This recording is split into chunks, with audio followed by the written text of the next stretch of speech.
Donc, pour mettre un petit peu en contexte d'où m'est venue l'idée de parler d'économie aujourd'hui, c'est que présentement, on observe une conjoncture particulière.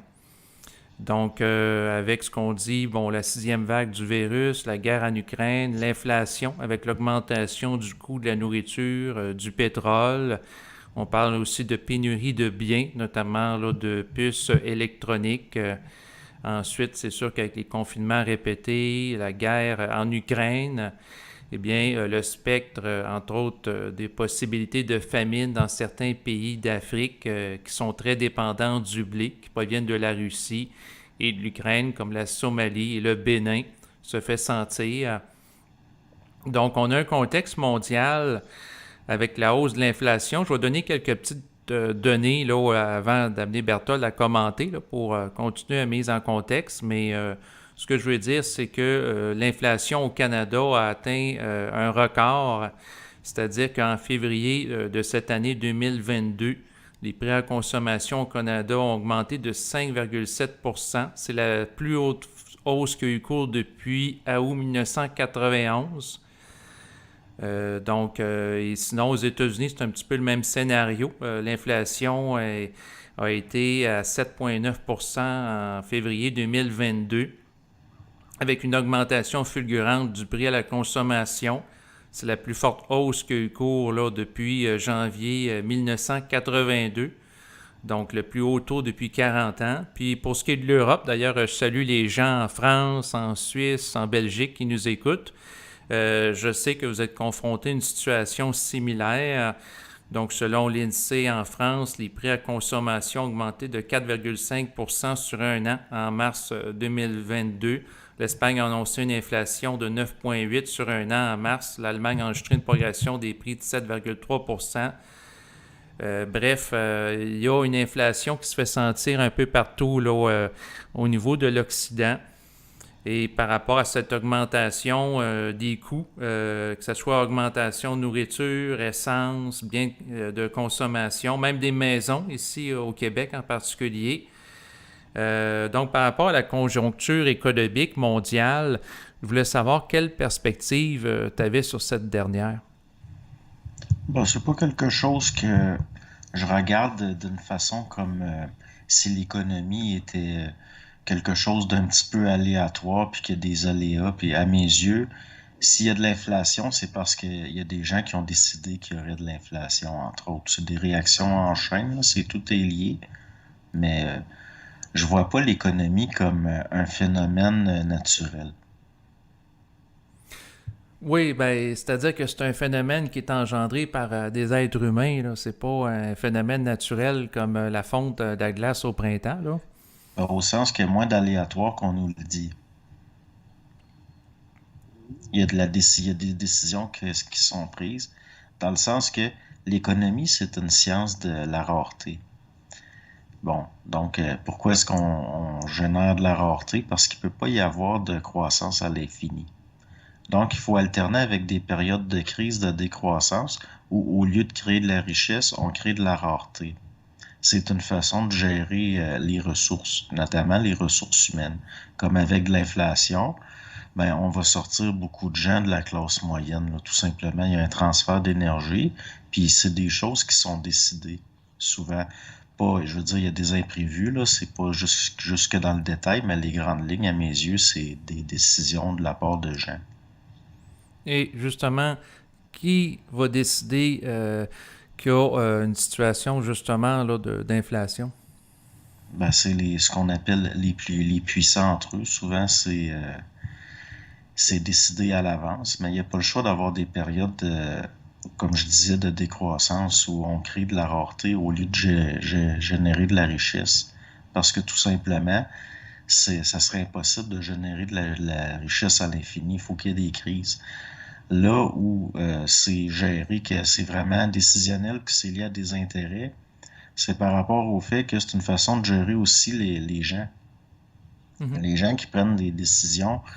Bon, ben ça va être pourquoi, comme par exemple, certaines réunions, ce qu'on appelle les puissants, puis les banques centrales, ces choses-là, c'est des financiers internationaux en accord avec des intérêts de d'autres intérêts. Il y a des conjonctures d'intérêts.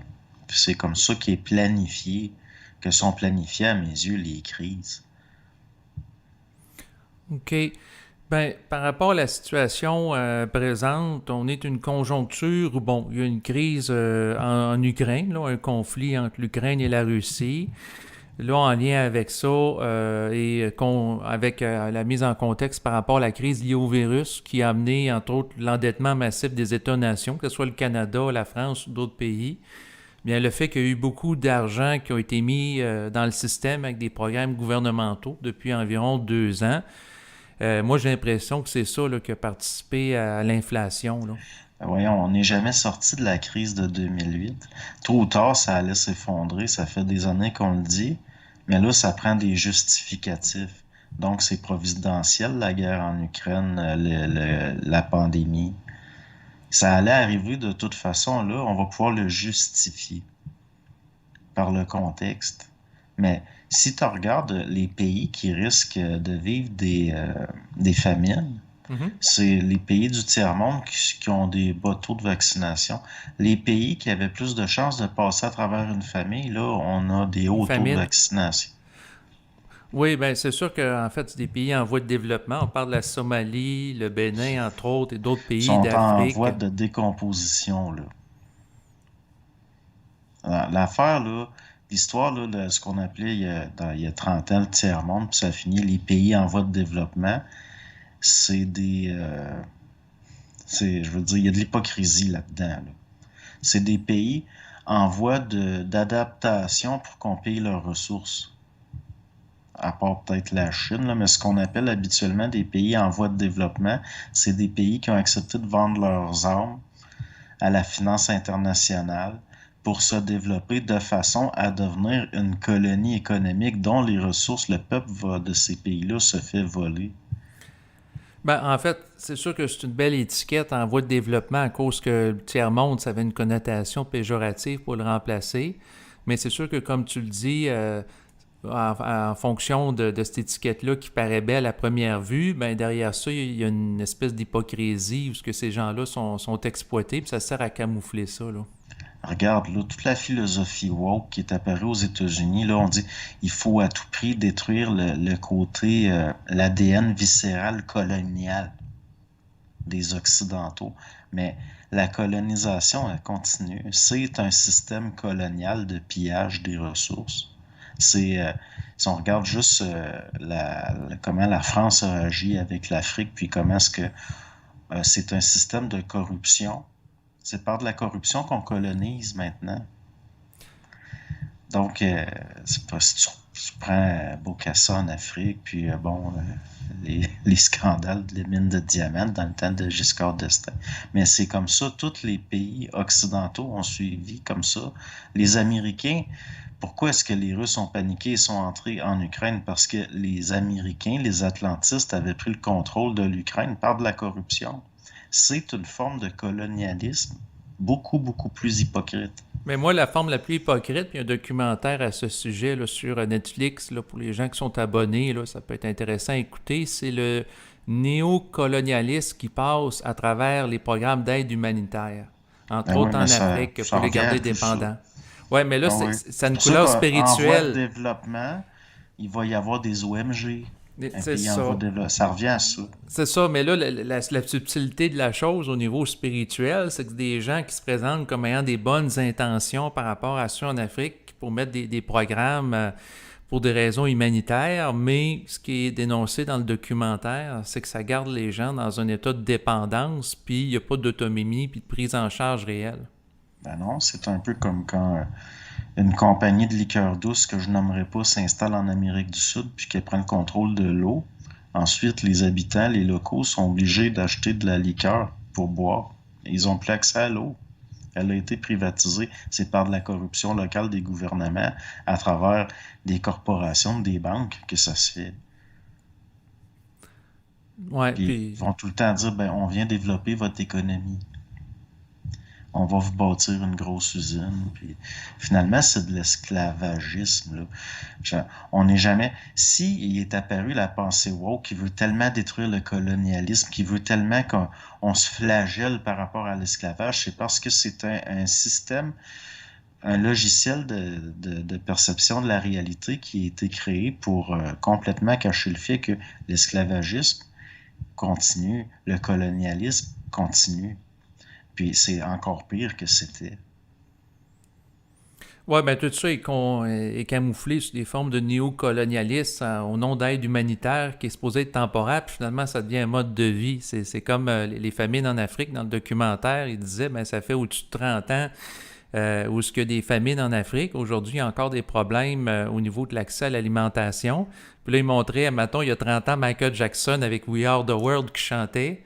Puis l'artiste de la prochaine génération, c'était Justin Bieber qui faisait des chansons pour recueillir de l'argent pour ceux qui ont de la difficulté à s'alimenter en Afrique. Fait qu'une génération après, c'est le même comportement qui se répète. Oui, oui.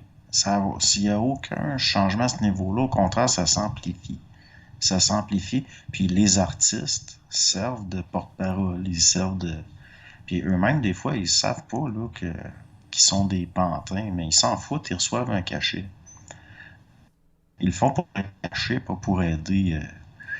Je veux dire, de temps en temps, il doit en avoir que c'est sincère, là, mais il reste que la plupart du temps, c'est de l'hypocrisie encore. Tout, on vit sous le joug d'un empire mondial, puis tout sert cet empire-là, que ce soit les artistes, que ce soit les médias, que ce soit absolument tout, sert ça. Puis c'est un système de sevrage, les crises, entre autres. C'est des façons de mettre au pas, de rendre dépendant, comme là, les famines qui s'en viennent, c'est des purges par rapport à la ressource humaine en trop. Ben, ce que tu dis, c'est la perspective de l'élite qui cherche à contrôler. C'est sûr que c'est un regard Ils très contrôlent. déshumanisant. Ils contrôlent. Ça fait longtemps. Je veux dire, déshumanisant, c'est parce que du point de vue de personnes qui ont toujours fait partie, comme tu appelles, d'une élite, puis qui ont été préparées puis formées pour faire partie d'une élite, c'est juste la ressource humaine. C'est certain quand tu mènes une grosse multinationale que des fois, puis là, tu as des usines dans des endroits dans le tiers-monde, que c'est certain que des fois, par une petite décision administrative, tu le sais que des gens vont mourir. Mais à leurs yeux, il faut prendre des décisions, puis ils vont tout le temps se justifier comme ça. De la même façon que les politiciens vont finir par dire oui, mais d'un point de vue politique, il fallait prendre des décisions. On ne peut pas rester dans l'inaction. Donc, on essaie de trouver le moins pire, de faire un compromis mais il ne peut pas faire autrement que d'avoir des dommages collatéraux. Mais ces dommages collatéraux-là font partie de la gestion, dans le sens que on va hypocritement considérer que c'était nécessaire, alors que tout simplement c'est parce que c'était dans l'intérêt de, d'une majorité qui a pris une décision, mais une majorité, je parle qui a accès à une capacité décisionnelle, pas une majorité au sens démocratique du terme. C'est où ce qu'il y a une conjoncture d'intérêt que la décision va bouger, va se prendre, mais des intérêts par rapport. Faut voir ça un peu comme. Ça n'a pas changé depuis les seigneurs de la Renaissance. Là. C'est le même genre de gestion des, euh, avec un système de seigneurie. Les gens, les paysans, ceux qui sont dans le bas de la structure, sont de la ressource qui appartient aux seigneurs. Les seigneurs, eux, mais c'est certain que, par exemple, pourquoi est-ce que l'école publique est si mauvaise et de plus en plus mauvaise? Ben, parce que, comme Voltaire disait, il ne faut pas apprendre à lire aux fils de laboureurs, sinon ils veulent des droits puis ils nous font des procès. Puis c'est toujours comme ça. Donc, autrement dit, la médiocrité est entretenue sciemment par Ben l'élite oui, pour pas être détrônée puis garder une ascendance sur le peuple. ben c'est certain. Si tu veux que ta maison soit bien tenue, tu n'as pas envie que tes bonnes soient au courant de toutes tes techniques de gestion et qu'elles soient plus instruites que toi. Sinon, elles vont finir par protester. Exactement. En fait, je voulais en revenir avec toi parce que tu disais que l'économie s'était pas remis en fait de la crise de 2008 là, avec la bulle immobilière aux États-Unis. Qu'est-ce qui t'amène à penser ça? Ben, parce que c'est l'évidence même. On n'arrêtait pas de se réendetter. Il n'y a pas eu de reprise. Ce qu'il y a eu, c'est des programmes pour réimprimer de l'argent par des gouvernements. Il n'y a pas eu de réelle reprise. Il y a eu, oui, une bulle technologique, puis le Tesla, puis ces choses-là, mais ça va pas. Une fois que le marché va s'être stabilisé, puis pour certaines choses, puis ça va pas s'étendre à l'infini, ça non plus. Ça aussi, c'est des bulles. C'est comme là au Québec, on a un marché de l'immobilier qui a explosé, mais c'était commencé en Ontario. Mhm. C'est toujours assez mauvais signe, ces choses-là. Mais à un moment donné, c'est une bulle, ça aussi, là. Ça va pas aller jusqu'à l'infini, l'immobilier. Il y a un paquet de monde encore. Qu'est-ce que ça va créer comme en 2008? Il y a un paquet de gens qui seront pas capables de payer leur hypothèque à cause de l'inflation. Les banques vont se mettre à saisir plein de maisons. La valeur des demeures va tomber si les banques se mettent à saisir trop. Qu'il y a plus de maisons sur le marché que d'acheteurs qui sont capables d'acheter une maison. Les prix vont tomber.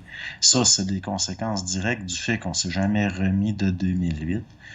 On est entré de plus en plus, depuis la Deuxième Guerre mondiale, dans un système où on ne crée pas de richesse réelle. Vraiment. On remet tout le temps, c'est une forme de... Ben, C'est comment quoi? définirais-tu la richesse réelle? Ben, la richesse réelle, c'est quand tu n'as pas de dette. Oui, Je veux dire, nos systèmes créent de la richesse en créant de la rareté. Là, en ce moment, on est encore tombé dans une phase où les gens, par exemple, qui sont déjà des bien nantis, eux, vont continuer à s'enrichir parce que ce qu'ils possèdent déjà prend de la valeur. Mais c'est tout.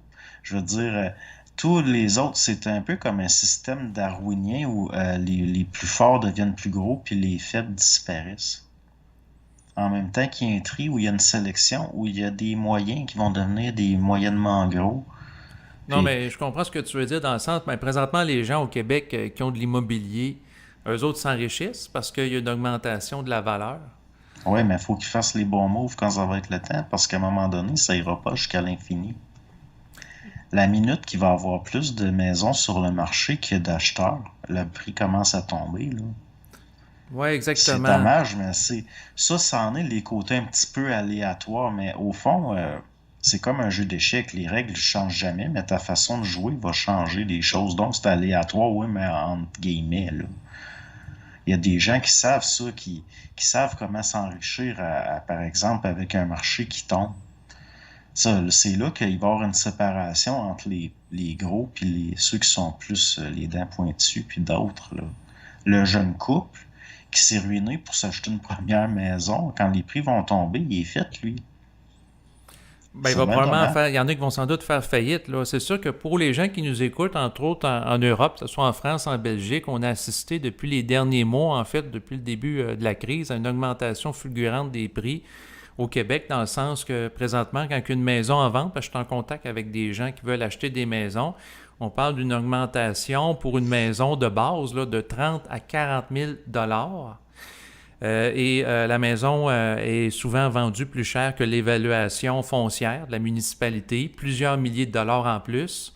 Puis pour une maison qui est mise en vente à 30 à 40 000 dollars de plus que l'évaluation mobilière, ben des fois l'acheteur va faire monter les enchères parce qu'il peut y avoir de 10 à 15 offres pour la même maison. Ce qui fait en sorte que c'est très compétitif. Puis c'est un marché de vendeurs où ce que l'avantage, puis il y a des gens qui vont dire, ben là, toi, si tu veux une évaluation indépendante d'un inspecteur sur la maison, je ne retiens pas ton offre, j'en ai 10 autres qui sont intéressés à l'acheter. Donc, c'est la situation présente. Ben oui, ben c'était déjà commencé comme autour de Toronto. J'ai une cousine à Toronto. Elle et son conjoint se sont achetés une première maison, un petit bungalow bien ordinaire, là, puis ils ont payé au-dessus d'1 million. Mais c'est la valeur actuelle en ce moment. Mais c'est n'importe quoi, là. C'est une maison qui vaut à peu près, peut-être maximum 250 000. Ils ont payé au-dessus d'1 million. Mais ça, c'est tout le temps encore. Si jamais, à un moment donné, il y a encore de la démobilisation, parce qu'on continue, que là, il y a des compagnies autour de Toronto, ils décident qu'ils ont un partenariat avec le Mexique. Puis, il va y avoir à un moment donné une baisse des maisons dans ce coin-là, là, qui sont dans, tu sais, comme plus dans le coin de. Ça va. Eux, ils vont continuer à payer leur hypothèque. Ça tient pas compte de la réalité de la classe moyenne. Ils s'en foutent. La classe pauvre, la classe moyenne, parce que, comme je te dis, ma cousine à Toronto n'est pas millionnaire, là. C'est la classe moyenne. Mhm. Mais il reste que ils viennent de s'embarquer, là, son prix avec cette maison-là qu'ils ont achetée. Puis c'est des hypothèques sur 25, 30, 40. Ça n'a aucun sens, là, c'est n'importe quoi. Mais comme si le prix si le prix de l'immobilier continue à monter de plus en plus vite, c'est toujours mauvais signe. Moi, je le vois comme mauvais signe. Ben moi, j'ai Ça va l'impression. nuire à toute l'économie. Ben c'est ça, c'est parce que moi j'ai l'impression qu'un peu comme en 2008 aux États-Unis, il y a eu l'éclatement d'une bulle immobilière avec la surenchère par rapport à des maisons, qu'on se retrouve dans une situation similaire au Québec à cause des taux d'intérêt qui sont très bas là, depuis le début de la crise dans l'optique de relancer l'économie. Mais moindrement qu'on se ramasse en situation de récession ou une hausse majeure de taux d'intérêt que le gouvernement ne peut plus contrôler, parce que s'il y a moins de marge de manœuvre pour emprunter, bien là, il va y avoir des faillites sans doute personnelles, là. Ben, ce qui sauve le marché, c'est le fait qu'il y a une rareté de logements. Donc, ça aide à faire monter la valeur. Le problème, c'est que quand ça va être moins rentable d'avoir un... quand ça sera plus rentable d'avoir des locataires pour des raisons techniques, ça va accélérer les choses dans le sens que, étant donné que l'inflation, à un moment donné, ça va presque coûter de l'argent d'avoir des locataires. Dans le sens que tous les frais, t'arriveras pas. En plus, tu vas avoir payé extrêmement cher ton loyer, ton bloc à revenus, mettons. En plus, tu as énormément de frais. Puis c'est pour ça qu'il y en a en panique qui se sont mis à augmenter des loyers d'une façon qui n'avait aucun sens. Là. Il y a des gens qui ont vu leur loyer augmenter de 700 $ par mois, 500 $ par mois. Ben oui, parce qu'il y a des propriétaires qui ont vu, ils ont vu venir là, certaines augmentations pour eux. Puis aussi profiter du fait qu'ils pouvaient le faire quand que le bâtiment a moins de 5 ans. Mais il reste que c'est pas juste les locataires qui vont. Il y en a qui vont perdre leur. Il y en a dans l'immobilier qui vont perdre. En même temps qu'il y en a d'autres qui connaissent mieux les marchés, eux, ils vont ramasser, ils vont attendre ils attendent les phases où il y a un changement, puis après, eux, ils ramassent. Oui, c'est une opportunité pour acheter à rabais.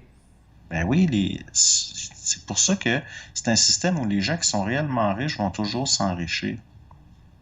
Mais les gens qui sont moyennement riches, comme, mettons, quelqu'un qui aurait une compagnie qui vaut peut-être 1 500 000 de nos jours, cette personne-là, dépendamment du marché dans lequel elle est, puis de comment que c'est organisé, et puis il y a encore possibilité d'être complètement mis en banqueroute, là. Une société immobilière qui aurait juste deux, trois blocs, là. En tout cas, il faut pas qu'il arrive trop d'imprévus, il faut pas qu'il arrive trop de bad luck parce que il reste que c'est rendu peu, là. De nos jours, là, quelqu'un qui aurait une couple de millions, c'est plus comme avant, là. Ça- Puis ils sont pas à l'abri. Faut que tu sois riche en maudit pour être vraiment solide, pour être sûr que peu importe ce qui arrive, tu vas pas perdre. Mais il y en a, mais il reste que c'est un système où il va y avoir des phases de croissance puis de décroissance. Puis à mesure qu'il y a des crises, ceux qui ont le plus ce qu'on pourrait dire la bosse des affaires, si on peut dire, eux, ils vont tout le temps profiter, ils vont tout le temps voir les crises comme une opportunité. Mais c'est une majorité qui va toujours payer pour les autres. C'est un système fait comme ça, c'est un système darwiniste. Oui, C'est oui, les plus ben, forts. quand tu parles de la majorité qui paye pour les autres, ça me fait penser qu'est-ce qui s'est passé aux États-Unis en 2008 avec le scandale des subprimes où des banques, par avidité, avaient fait des prêts à des gens qui n'étaient pas vraiment solvables. Donc, des prêts qu'il était peu probable qu'ils remboursent. Puis là, ils n'ont pas réussi à rembourser. Fait qu'au lieu de faire faillite des grandes banques américaines, ils ont reçu à ce moment-là de l'argent des contribuables américains par coup de milliards pour les renflouer. Fait Ben que, oui, puis des fois, c'est carrément des bandits que normalement, il aurait fallu mettre des gens en prison. Puis, mais non, le gouvernement a renfloué les banques. C'est toujours comme ça. C'est comme, si on prend juste la politique, la finance, c'est des formes de crime organisé au fond. C'est ce que tu fais, le problème, ce que tu fais qui va faire que c'est correct ou pas correct, c'est pas ce que tu fais, c'est de où tu le fais.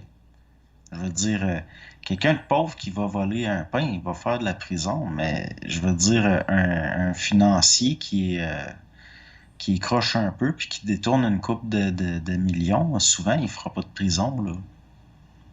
mhm. Donc, non, non, c'est un système, comment je pourrais dire ça? Ben oui, c'est que t'as l'image du reste.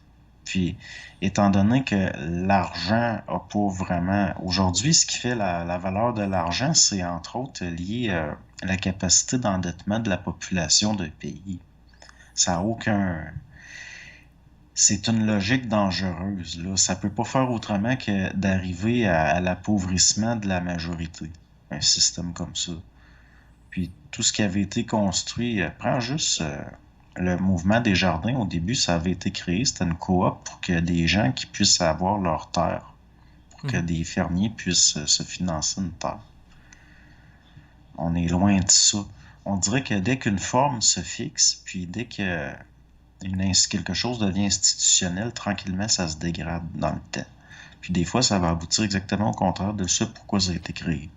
Oui, ben c'est sûr qu'aujourd'hui, Desjardins, qui avait une vision communautaire, est devenu comme les autres banques, là, en réalité, là, avec des objectifs de rendement, de profit, puis c'est autant capitaliste que les autres institutions financières. Puis pour pouvoir les accoter aussi, eux autres, ils n'ont pas leur mot, ben il faut qu'on soit compétitif, parce que si on fait trop des prêts trop avantageux, on fait moins de profit, là, à ce moment-là, il y a moins de ristournes, et ainsi de suite. Il y a toute une mécanique derrière ça. Ben, ils ont enlevé le mot mouvement, mais ils ont enlevé le mot populaire. Ben, c'est certain, c'est plus le mandat de. C'est un peu comme ce qu'on pourrait dire la mission, le mandat d'un organisme, c'est un peu comme son âme. Mhm.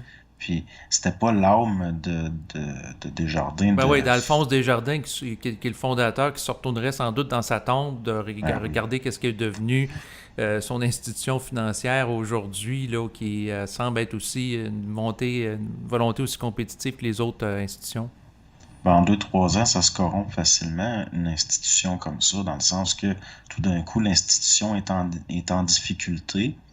Donc, on décide de faire venir un administrateur plus agressif qui vient d'un secteur plus compétitif, que eux, le mandat, c'est vraiment de faire du profit. Lui, souvent, il va relever la machine, il va relever il va relever la machine, la structure, puis il va réussir des fois à sortir du pétrin l'institution, mais une fois que c'est fait, l'institution, c'est comme si elle avait vendu son âme, mais là, ils ont plus le choix après de prendre des administrateurs du même genre. Il n'y a pas possibilité de revenir en arrière. C'est un peu ça, Desjardins, c'est un peu ça, un paquet d'autres institutions ou des choses qui ont été fondées avec des bonnes intentions qui ont fini par devenir des... C'est comme, il y a des groupes communautaires aux États-Unis qui avaient été créés pour faire du bénévolat puis de la surveillance de quartier, puis c'est devenu des gangs de rue. C'est souvent comme ça. C'est un peu comme des sociétés secrètes en Sicile qui voulaient défendre la population contre les invasions dans le temps de Napoléon, qui ont fini par devenir des mafias. Mais tout ce qui, justement, peut-être que l'économie, jusqu'à un certain point, c'est un mécanisme d'autoprotection qu'il y a des suites de déstructuration, d'effondrement puis de crise au fond.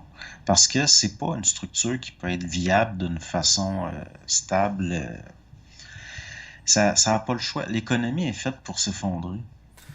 Mais justement, je voulais t'emmener à parler, selon toi, quelle serait l'alternative à notre système économique capitaliste qui fonctionne avec des cycles de croissance, ensuite des cycles où il va y avoir, par exemple, bon, de l'inflation, des récessions, des pressions.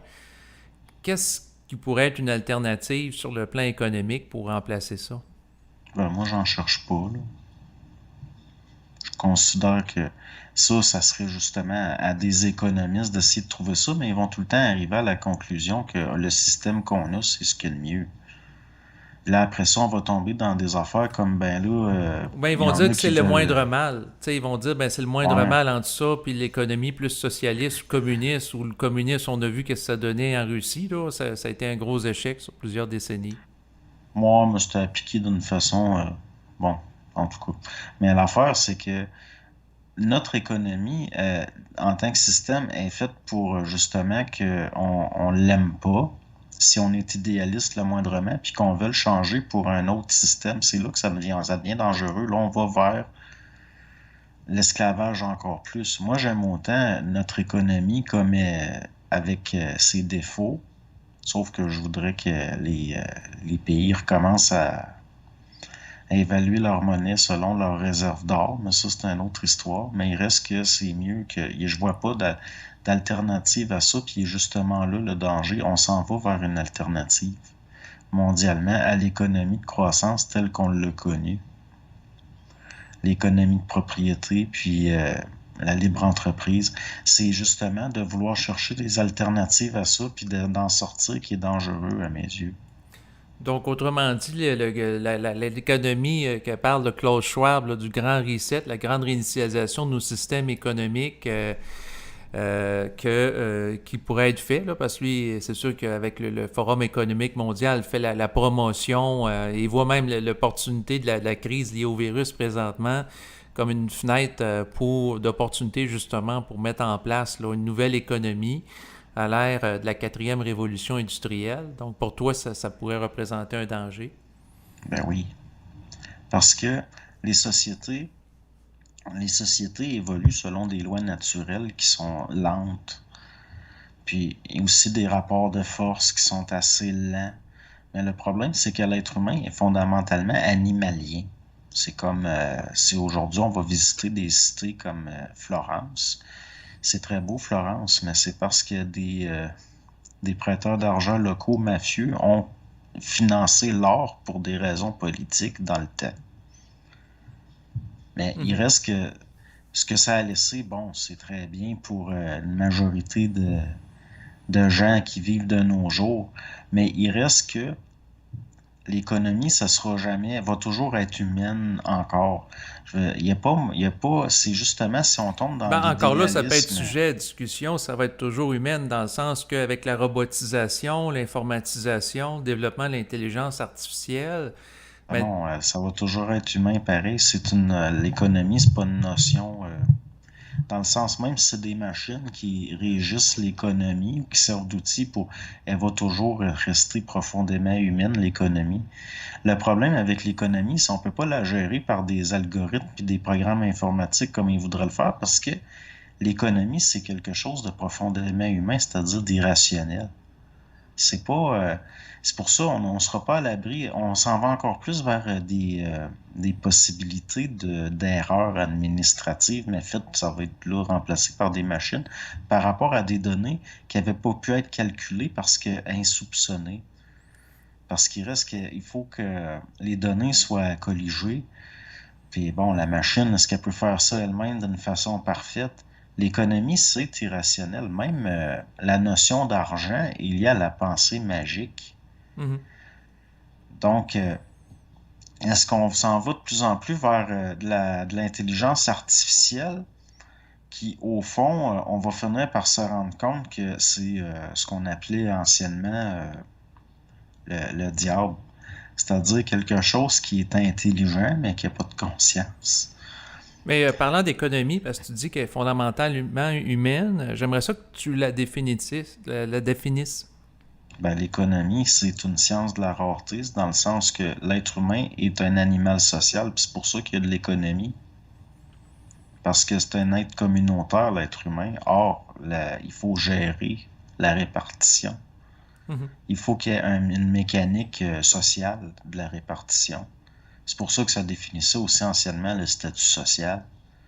C'est pour ça que le notaire, il avait une redingote, puis que le charpentier, lui, il avait des culottes. Dans le sens que euh, le notaire, lui, il pouvait se permettre plus de tissu. Parce que lui, il est un rouage, il fait partie c'est un notable, il est nécessaire au roulement. Je veux dire, si le notaire n'est pas là, il n'y a pas de contrat, puis l'ouvrier, il travaille pas. Puis tout ça était lié au fait que celui qui a le plus de capacité avait plus de potentiel, donc il avait plus de chances de devenir un entrepreneur. Puis là, on pouvait aller vers le statut social le plus confortable, c'est-à-dire le bourgeois, c'est-à-dire celui qui vit de profit par son intelligence technique au fond. Mhm. Mais ça, c'est social, ça. Ça vient de l'animalité, ça. C'est hiérarchique, c'est comme une meute de loups. Donc, souvent aussi, il y avait un équilibrement qui se faisait là-dedans. Le notaire, souvent, c'est quelqu'un qui serait pas capable de travailler manuellement. Il est myope, puis il est pas fort des épaules. Mais il est fort de sa tête dans le sens qu'il a été initié aux conventions de contrat de notre société. Puis il est à même, lui, de... Je veux dire, une société, c'est... faut que l'énergie circule d'une façon harmonieuse. Donc, il y a des rôles. Mhm. Et, puis ça va selon... tu sais, ça c'était autorégulé beaucoup. Les gens qui avaient moins de capacité physique allaient plus vers des métiers d'administration. Et souvent, bon... Puis les gens qui avaient plus de capacité physique, ben souvent étant jeunes, sont moins portés à l'école, ils ont trop envie de s'amuser, puis bon, c'est plus du monde sportif, souvent ça va faire des ouvriers, mais ça vient de là l'économie. C'est pas une gestion rationnelle de l'énergie, c'est une gestion faite quasiment un peu comme s'il y a quelque chose presque de comme des fourmis là. C'est pas la personne, la société, elle va pas être comme ça parce que des grands théoriciens ont convaincu la masse d'être comme ça. Il a fallu créer une structure que c'était naturel pour les gens, puis qui s'y retrouvaient dedans. Puis c'est ancré profondément dans l'ADN humain, l'idée qu'il y a des pauvres, il y a des riches. Oui, ben est-ce que justement il y a des programmations pour faire en sorte que des gens se développent plus sur le plan physique, d'autres plus intellectuel, puis d'autres même au niveau initiatique ou psychique, qui vont faire en sorte que des classes économiques vont être implicitement relatives à leur programmation? Ben oui, c'est un cadre naturel, je dirais. L'économie, c'est une intellectualisation de des lois qui s'étaient préétablies avant, toutes seules. Mais c'est pas rationnel au sens comme on l'entend, comme des économistes voudraient l'entendre. On essaie de nous faire croire que c'est une science rationnelle, l'économie, alors que c'est géré par de l'irrationnel total. Je veux dire, qu'est-ce qui fait qu'il y a des bulles à la bourse? Qu'est-ce qui fait qu'il y a des paniques? Puis il y a quelque chose de profondément irrationnel là-dedans parce que c'est lié, entre autres, à des instincts de survie. Ben Il y a oui, quelque ben la chose. peur qui amène par exemple des gens à vendre ou la célèbre histoire Ben que oui. il y avait une rumeur qu'une banque était sur le point de la faillite, puis c'était pas vrai, puis là, tout le monde a voulu retirer en même temps l'argent, puis elle s'est ramassée véritablement avec des problèmes. Ben oui. C'est la crainte et la confiance. C'est pas des choses rationnelles, la crainte et la confiance. C'est justement des processus qui sont là pour compenser le fait qu'il y a une absence de rationalité. Quand tu as confiance parce que, ou que tu crains quelque chose, c'est parce que tu le sais pas. Quelqu'un qui sait que ça va bien aller, il n'y a pas à avoir confiance ou pas confiance. Il sait que ça va bien aller. Ou quelqu'un qui sait que ça va mal aller, il n'y a pas à être dans de la confiance ou de la crainte. Il sait que ça va mal aller, puis il agit en conséquence. Si on est dans de la confiance, de la crainte, c'est justement pour compenser un manque d'information. Donc les gens qui ont accès à une conscience supramentale qui est au-delà de l'intellect ou d'un fonctionnement associé à une pseudo-rationalité peuvent avoir accès à un savoir qui fait qu'ils n'ont plus besoin d'avoir de la confiance ou de la crainte, là. Ben, je dirais pas ça. OK. Je je dirais pas ça. Ça dépend de la programmation de chacun, puis ce que chacun a à vivre, puis ce que chacun a déjà comme vécu. Mais non, parce que, comme je l'ai déjà dit, c'est pas parce que des gens qui ont un contexte supramental qui sont plus rationnels. Moi, je considère que non, au contraire. Ils Ben, ils vont sont vivre peut-être pas des épreuves adaptées. ouais, mais ils sont peut-être pas plus rationnels, mais plus dans le savoir qui les amène à un fonctionnement différent là, au lieu d'être dans la croyance ou la crainte. Là. Ouais. Ben, c'est là, ça devient délicat un peu parce que justement, la crainte puis la confiance, c'est ça, c'est un peu une forme de rationalisation, mais c'est pas de la rationalité. OK. La façon dont je le vois, là, je veux dire, si tu as confiance parce que tu t'es convaincu puis que tu as besoin de te convaincre, ou si tu as de la crainte, c'est parce que tu as de l'inquiétude. Mais c'est pas, une rationalisation des possibilités, là. Mais dans le fond, c'est pas nécessairement. En tout cas, je sais que plus je suis sûr, souvent, plus je suis proche de me tromper, là. Puis des fois, je vois pas.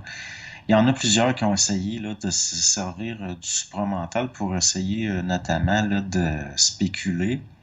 Puis le but de l'expérimental dans la matière, c'est évolutionnaire. C'est des principes évolutionnaires.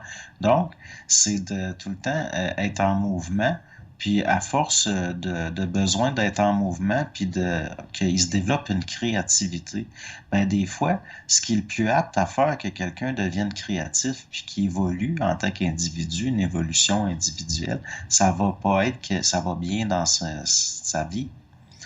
Fait que souvent, la personne, je veux dire, on dirait que c'est peut-être des fois ceux qui au niveau là, de la parole, puis tout qui sont les initiés les plus fins, que ça va le plus mal. Il Mais faut c'est un peu de, un paradoxe dans le sens que si pour que les gens évoluent, il faut pas que ça aille bien sur le plan économique, parce que si ça va bien sur l'économique, ils vont stagner dans le sens qu'ils vont empocher l'argent puis ils se poseront pas de questions. ben, ça dépend de ce que la personne est rendue, dans le sens que même si tu empoches de l'argent, tu vas avoir des problèmes. Dans le sens que plus que tu as de l'argent, plus que c'est du trouble à gérer pareil. Ben, tu sais, je veux dire, tu vas tout le temps être dans la misère au niveau économique, dans le sens que tu vas tout le temps, même quand tu as de l'argent puis tout va bien, tu es stressé pareil. Ben, la personne peut Ça, vivre d'autres stress dans le sens la personne peut être une riche homme, le gars il peut être un riche homme d'affaires puis il y a une entreprise qui vaut des millions, mais s'il y a des problèmes de santé importants au niveau cardiaque, ben il ben vit. souvent, la personne, elle se stressait parce qu'elle cherchait à acquérir de l'argent. Puis par après, une fois que c'est fait, la personne, elle se stresse parce qu'elle vise à le conserver, puis à le faire fructifier. Mais c'est un peu comme quand on dit l'argent apporte pas le bonheur. C'est dans le sens que l'argent va tout le temps être une inquiétude. Parce que c'est lié à la survie, entre autres. C'est lié à une gestion de l'énergie.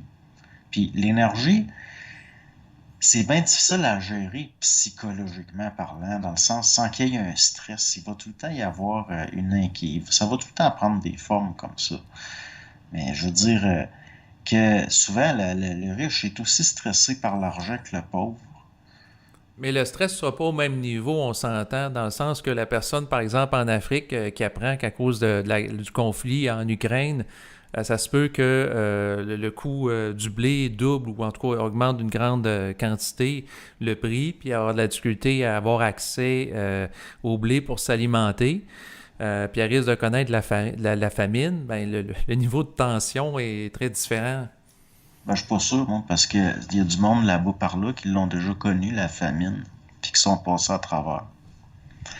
Le monde qui pourrait être stressant maudit par la famine, c'est des gens qui l'ont jamais connu.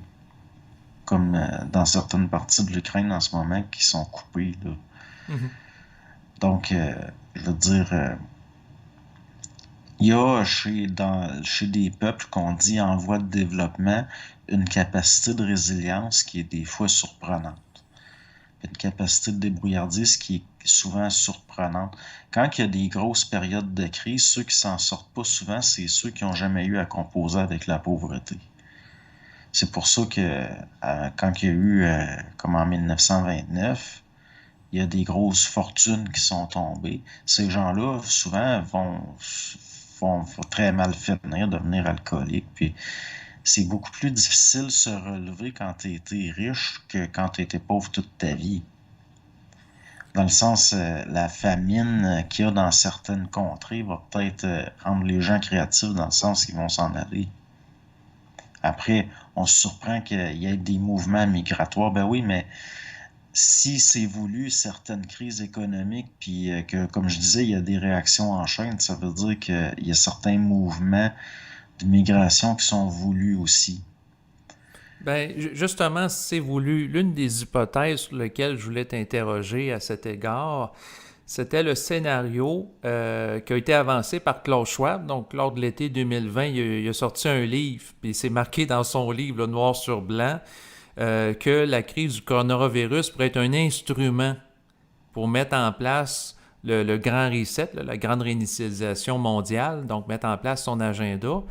Puis quand on sait que Justin Trudeau fait partie des Young Leaders du Forum économique mondial, donc en français, des jeunes dirigeants, qui fait partie de ce groupe-là. Des fois, je me pose la question s'ils n'ont pas prêté allégeance à eux avant le Canada ou même la reine d'Angleterre. En tout cas, ça, c'est un autre sujet de discussion, mais l'hypothèse, c'est si Justin Trudeau, présentement, parce qu'en près de 2 ans, nous a endettés, là, il a presque doublé la dette totale du Canada en près de 2 ans de crise, est-ce que, à quelque part, ça ne servirait pas l'agenda du Forum économique mondial pour ensuite, à mesure qu'on s'endette, nous présenter comme solution qu'on connaisse une grande réindustrialisation ici au Canada avec le revenu Ben minimum oui. garanti, et ainsi de suite? Ben oui, ben c'est le but. Je veux dire, pourquoi il a vendu nos réserves d'or? Ce bozo-là, il n'y avait aucune raison de faire ça. Mais c'est le genre de choses préconisées par Schwab et sa gang. Ils veulent pas, eux autres, le retour à une monnaie qui serait évaluée en se basant sur l'or. Donc, non, c'est clairement voulu. Là, je veux dire, il faut être aveugle là, pour pas se rendre compte qu'ils endettent le pays exprès, que depuis longtemps, je veux dire, ça a tout le temps été comme ça. Oui, mais De là, toute ça façon, s'accélère, là. C'est-à-dire que, oui, ah il y a oui, des problèmes en d'endettement qui plus, ont c'est cours, exponentiel. mais là, Là. en près de 2 ans, on parle de doubler, puis là, on parle de plusieurs milliards de dollars, doubler la Ah dette oui. totale du Canada en près de 2 ans. Ben, Moi, premièrement, oui, le Canada était pas obligé historiquement d'avoir une dette extérieure. Le Canada était pas en position d'être obligé d'avoir une dette extérieure. C'était totalement inutile, ça a commencé avec Trudeau père. mhm. Donc, il y a de quoi qui était voulu là. C'est quoi le but d'abord? On n'avait pas besoin d'emprunter à l'extérieur. C'est un peu comme quand, même le Québec, là, dans le temps, dans le temps du Plessis, avait eu l'idée de l'électrification de la province par des barrages. Après, c'est sous Jean Lesage que ça s'est fait. Puis c'est Parizeau, dans le temps, qui était dans le cabinet de Jean Lesage, qui était allé à New York emprunter pour les Québécois. On n'était pas obligé d'aller emprunter. C'est juste que il y a de la division qui est entretenue dans notre pays pour qu'on emprunte. Je veux dire, le Canada avait pas besoin de se créer une dette extérieure. Il y a personne qui avait. Puis Ben, on en l'a fait, le fait. Canada n'en avait pas besoin, mais les forces mondialistes qui veulent avoir une mainmise sur le Canada ont tout intérêt Ben, c'est sûr, à ce qu'il y ait une dette extérieure pour contrôler. la haute finance est internationale. Puis elle fonctionne, elle prend le pouvoir de la même façon qu'on prend toujours le pouvoir, c'est par de la corruption. Donc, après, ils placent leurs agents, puis eux, ils vont endetter le pays. Ils vont créer une dette extérieure à tout prix. Tout ça, ça commence même au Moyen Âge. Là. Après ça, vers le 18e siècle, sous Louis XV, puis là, qui, ben, premièrement, avant ça, il y a eu des théoriciens qui venaient d'Angleterre, puis d'Écosse, puis de ces places-là, des physiocrates, qui sont venus commencer à mettre dans la tête des gouvernants en France de tout faire, dans le fond, d'endetter le pays. Puis finalement, ben, ça a atteint l'apogée de ça. Sous Louis XV, qu'on a carrément dompté une petite fille là, pour devenir la pompe à dos, c'est-à-dire il y a des banques qui ont payé l'éducation d'une petite bourgeoise pour qu'elle devienne la maîtresse d'un roi, pour l'entretenir à ce qu'il soit tout le temps sur le party puis occupé. C'est-à-dire on a retourné contre la... Il y avait Louis XIV qui avait créé une cage dorée avec Versailles pour tenir les nobles occupés, qui soient tout le temps occupés à être sur le party, puis pour qu'ils se mêlent de leurs affaires. Il y a des financiers qui ont compris qu'on pouvait retourner ça, puis faire que les gouvernants eux-mêmes soient corrompus le plus possible. Ça a profité à tout ce qui est de la finance. Dans le temps, il y a longtemps, il y avait la loi Canon, c'est-à-dire que tu pouvais pas prêter avec intérêt au-delà d'un certain pourcentage si c'était vu comme immoral. Mhm. Puis il reste que les pays qui appliquaient ces lois-là, ils ont encouragé des systèmes de financiers internationaux sans le savoir. C'est-à-dire que les gens qui avaient besoin d'emprunter ou qui voulaient emprunter de l'argent sortaient du système national. Puis c'est là parce qu'il y a d'autres pays qui le toléraient. Notamment là, la Hollande, entre autres, là, qui est ce qu'on appelait des prêteurs, puis ça a fini par devenir des banquiers internationaux, si on peut dire. Ça a même été lié un temps avec c'était des vraies seigneuries, puis des vraies commanderies, puis il y a eu toutes sortes d'affaires. Mais il est là le pouvoir, le vrai pouvoir. Le pouvoir, c'est pas celui de l'argent que... Comment je pourrais dire ça? Les gens qui ont réellement le pouvoir sur Terre, c'est pas parce qu'ils ont de l'argent. C'est parce qu'ils contrôlent de l'argent. Ce qui est très différent.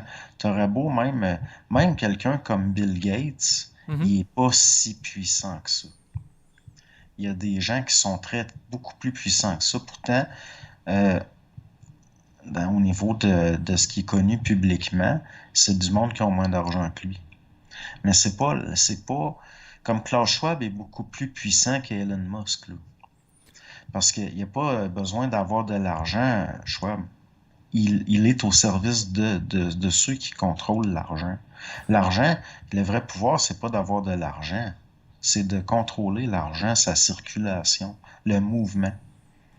Oui, puis d'orienter les politiques internationales, puis d'infiltrer les gens. Puis moi, ce que je vois derrière son agissement, Klaus Schwab avec le Forum économique mondial, c'est d'avoir des jeunes dirigeants un peu partout dans différents pays, un peu comme des tentacules qui le relient pour infiltrer les différents pays avec un agenda mondialiste et technocrate pour remplacer tout ce qui est nationaliste puis appauvrir le nationalisme là, des différents pays. Ouais, c'est ça, c'est un peu comme tu vas avoir un syndicat du crime central, puis tu vas avoir des succursales des territoires. Comme un peu comme Justin Trudeau, lui, c'est le caïd du territoire, le Canada. Mais c'est du crime organisé pareil.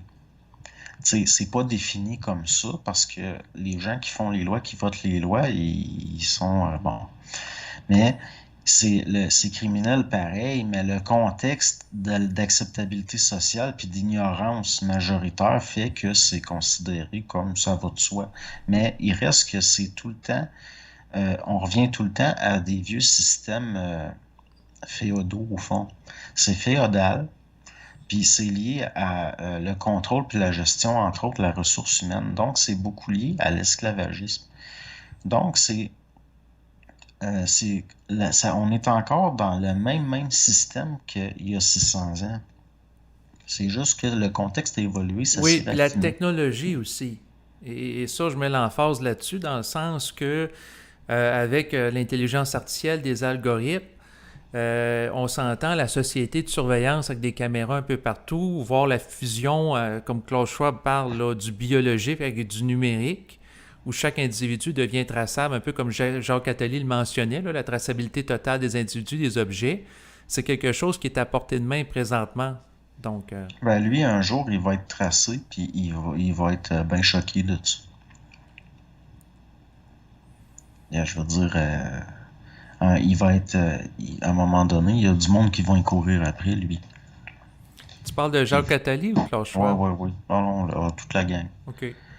À un moment donné, ils vont être pistables, ils seront pas contents. Ben, ils vont être pris à leur propre jeu. Tu sais, c'est un petit peu comme les dirigeants qui vont faire la promotion des mesures sanitaires, puis à un moment donné, ils font le party, puis un peu comme Boris Johnson en Angleterre qui a été Ouais, pris à je faire me le demande, party. je me demande jusqu'où c'est pas une mise en scène, ça aussi. Comme là, c'est rendu que là, t'as notre, voyons, Legault, il dit, oh, c'est un rhume. Puis là, t'as Martineau, un matin, qui s'il fait une chronique, j'ai eu le COVID, puis c'est comme un rhume. Tu sais, je veux dire, le fait de... C'est un peu comme... ils sont malléables là, dans leur patente, dans le sens que il faut qu'ils soient malléables. Je veux dire, le pire des esclavages, c'est celui qui était pas sûr. Que de temps en temps, tu as l'impression, tu te dis ça n'a pas de bon sens, je me fais exploiter, puis quelques jours après, tu te dis, oh, ben, c'est pas si pire. Fait qu'on a affaire à du monde qui agisse d'une façon ambiguë. Je veux dire, Boris Johnson, ça a l'air spécial, mais ça va quasiment l'aider à long terme au niveau de la vision du monde. Ils vont dire, ah ben c'est un être humain comme nous autres, lui aussi, il a enfreint des règles. Pour fêter dans le temps des fêtes, là, 2021-2022, ouais. Ben oui, au fond, c'est un être humain comme nous autres, puis c'est comme quasiment une forme de syndrome de Stockholm. Plus qu'ils ont des défauts, plus que les gens finissent par Bon, les ils excuser. s'identifient à l'agresseur, puis ça le fait paraître plus sympathique à leurs yeux. Ben oui, c'est Mais, comme, ouais. je veux dire, regarde là ce qui se passe en France, là. Le monde continue, il vote pour Macron, semble-t-il. En dépit de toutes les mesures liberticides qu'il a mis en place depuis 2 ans. Ben, c'en a un, ça, qui travaille pour une des banques, des financiers. Puis c'est l'agent de la finance. Tu sais, c'est épouvantable. Au fond, tu regardes les. C'est toujours surprenant parce que si tu prends l'argent de quelqu'un dans son compte, mettons, bon, un tel, lui, il a 45 000 pièces dans son compte. Ça vaut rien. Dans les faits, ça n'a aucune valeur. Ça n'a aucune valeur Ça n'a pas de parce valeur que intrinsèque, c'est juste des chiffres sur un écran d'ordinateur. la vraie valeur, c'est l'influence active, entre autres. La capacité à réagir vite et à monter des structures. L'influence que tu as au niveau des connexions que tu as. Du monde que tu connais. Il y a du monde sur Terre qui sont tellement puissants qu'ils n'ont pas besoin d'argent. Pour finaliser cet enregistrement, bon, le sujet à la base, on a apporté plusieurs considérations, puis c'est bien correct. C'était l'économie. Puis le questionnement que j'avais, c'est, bon, l'individu qui est confronté, que ce soit au Québec ou je sais qu'en France, c'est pas évident non plus au niveau économique, comme dans plein de pays européens. Tu sais, c'est comment composer intelligemment avec une société où la situation économique se dégrade et que les gens s'appauvrissent massivement. C'était ça l'esprit de ma préoccupation à la base. Ben justement, là, on est dedans. Composer intelligemment avec ça, ça l'est entrer dans une créativité. C'est-à-dire que les gens, c'est la nécessité qui va faire apparaître ça. Donc, il va se développer des économies parallèles. Mhm. Puis aussi, ce que des grands spécialistes universitaires, là, des spécialistes de l'agronomie qui ont essayé d'industrialiser les cultures. Puis t'as des gens qui habitent des cités HLM en Europe qui vont trouver mieux comme technique pour faire pousser leurs affaires. La nécessité, là, c'est bien plus fort que le besoin de profit. Oui, ben ça va mettre les gens en vibration en fonction d'un besoin plutôt qu'un désir, ce qui fait en sorte qu'ils vont peut-être capter des choses vibratoirement que dans une situation plus confortable ou aisée ne capteraient pas. Ben oui, parce que quand t'es en panique, là, parce que vraiment, là, faut que tu manges, puis t'as pas le choix, là, la subjectivité panoramique va se rétrécir. Puis là, les gens vont devenir plus focusés. Puis peut-être que ça va pouvoir permettre justement à toutes sortes de monde, même de peut-être de redécouvrir des aspects de leur culture qu'ils connaissaient pas. Je veux dire, comme en France, là, je pense qu'ils empoisonnent les ragondins. Ah, pourquoi ils les mangent pas? C'est pas, tu sais, je veux dire, il y a des gens, ils crevent de faim, ils sont entourés de nourriture. Mhm. C'est quand même spécial. Le trois quarts des plantes certaines plantes grasses qui poussent dehors sont comestibles. Je veux dire, l'économie, c'est une science de la rareté. Mhm. Mais la survie, c'est la gestion de la vie. À un moment donné, la vraie richesse, c'est la capacité de gérer, d'être créatif, de composer avec... c'est certain que si on voit certaines institutions financières s'effondrer, que dans certains pays, il y a ce qu'on pourrait appeler des famines organisées, il reste que dans d'autres coins de la planète, ils peuvent pas affamer les populations. L'Occident est bien placé. C'est comme ici, c'est impossible de mourir de faim. On est entouré d'une faune riche, puis je veux dire, quand bien même l'hiver, là, c'est plein d'animaux, il y a plein de choses, il y a plein de plantes, il y a plein de... Mhm. À moins qu'il y ait un contrôle du terrain qui engage des guerres. Mais à part ça, c'est pour vraiment... pour mourir de faim à notre époque, il faut vraiment être dans une catastrophe humanitaire où tu es pris dans une ville en décombre ou des choses comme ça. Mais il reste que organiser une famine pour l'Occident, ils vont avoir de la difficulté. Je veux dire, au contraire, c'est à se demander si c'est pas la nécessité encore, puis le bord de l'effondrement qui vont pas sauver la- tout ça, puis nous laisser repartir sur des nouvelles bases plus intelligentes.